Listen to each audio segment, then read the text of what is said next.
आप इसमें बैठे थे, हमारे दोस्त लोग बोले भैया कुछ सुनाइए।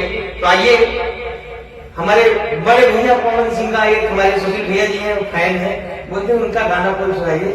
हमको तो आता नहीं, फिर भी थोड़ा बहुत रियाज कर रहे हैं। भैया थोड़ा बहुत टूटी फूटी गा लेता हूँ। तो आइए अपने बड़े भैया पवन सिंह के गाने में ध्यान दिया। हमरे खातिर तोहरा के दुनिया में भेजोले बाड़े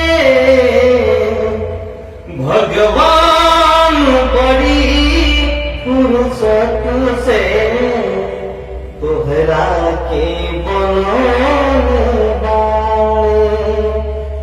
हमरे खातिर तोहरा के दुनिया में भेजोले बाड़े, हमरे खातिर तोहरा के दुनिया में भेजोले बाड़े भगवान, बड़ी फुर्सत से तोहरा के बनोले बाड़े भगवान, बड़ी फुर्सत से तोहरा के बनोले बाड़े।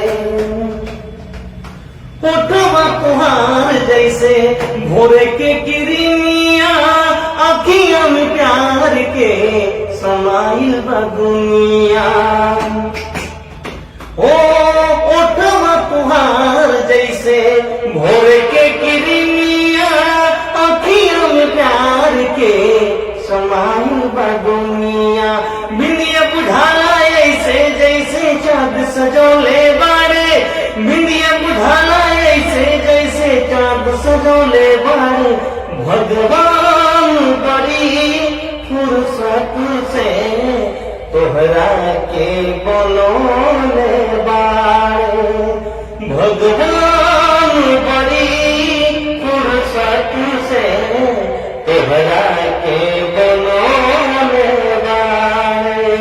केहू के ईमान रही नहीं ओकरा बस में, सोना होशियार सजल सोरहे बरस में।